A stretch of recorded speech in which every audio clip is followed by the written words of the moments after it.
Facebook secretly manipulated your emotions, and you had no idea. In January 2012, Facebook turned 689,003 users into lab rats, tweaking their news feeds to make them feel happier or sadder, just to see what would happen. They didn't ask permission, and they kept it secret for 2 years until it leaked in June 2014. This experiment changed how we view social media forever, and it might have affected you.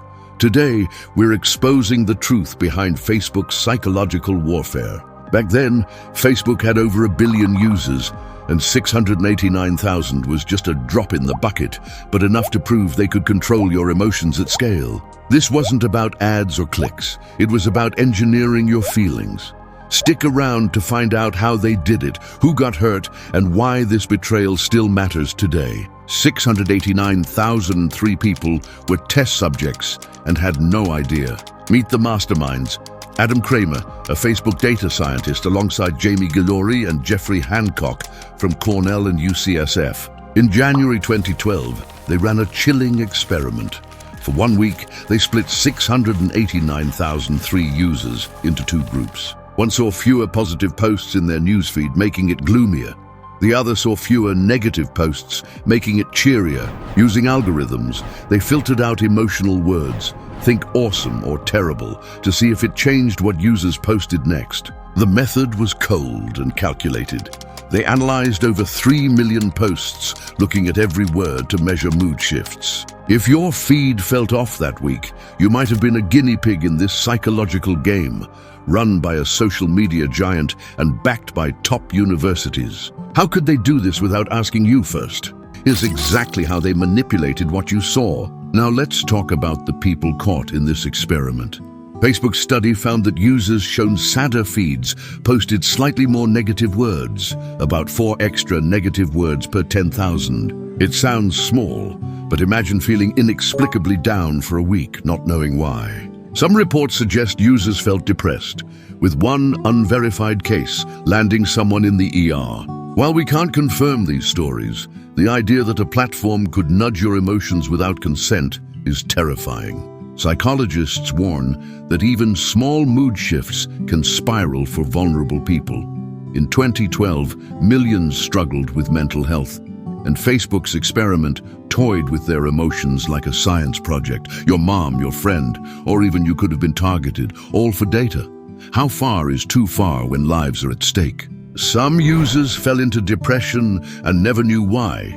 Facebook kept this experiment secret for 2 years, until June 2014, when they published it in a prestigious journal, PNAS.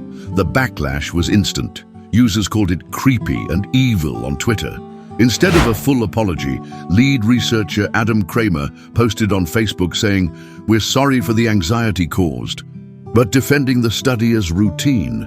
Really, manipulating emotions is routine. Sheryl Sandberg, Facebook's COO, later said it was poorly communicated but didn't admit wrongdoing.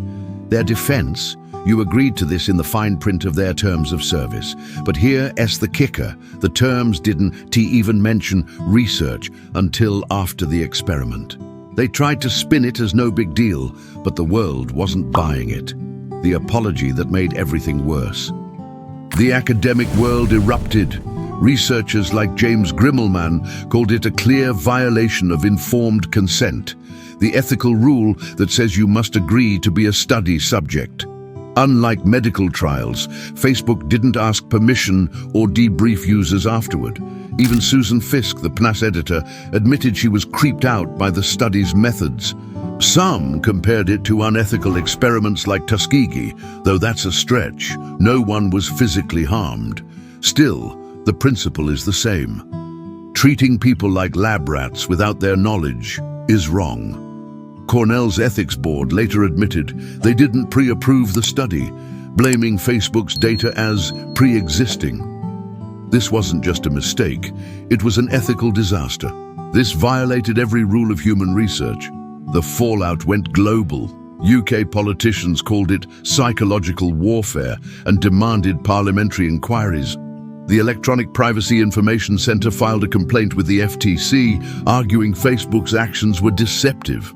Ireland's Data Protection Commissioner launched an investigation since Facebook's HQ is there. Fines up to $167,900 per violation were on the table. This experiment didn't directly create GDPR, but it fueled the push for tougher privacy laws. By 2018, Europe's GDPR set strict rules on data use, partly inspired by scandals like this.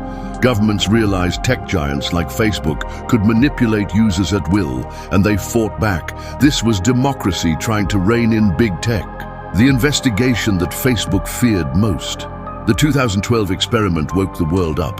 GDPR and other laws now force companies to be clearer about data use, but the game hasn't stopped. Experts like Harvard's Rebecca Lemoff warn that platforms like Facebook are still designed to engineer your emotions, often without government oversight. Every like, share, or post you make is still data for their experiments. You can fight back, check your app permissions, use a VPN, or try privacy-focused browsers like Brave. Cross-check news on X or Reddit to bypass algorithms. The 2012 experiment showed us big tech's power, but it also sparked a privacy revolution. You're not helpless. You just need to know the tricks. The one setting that protects you from manipulation. Let's recap. In 2012, Facebook manipulated 689,003 users' emotions without consent, hid it for 2 years, and sparked a global ethics debate. It violated trust, ignored consent, and fueled new privacy laws. But they're still at it, and your data is their playground. Here's what you do. Go to your Facebook settings, limit data sharing, and use tools like EFF's Privacy Badger. Share this video to warn others and join the fight for digital rights. Subscribe for more exposés on big tech's secrets and comment below. Were you on Facebook in 2012 and did your feed feel off? Let's build a community to demand better from these giants. Your digital rights depend on what you do next.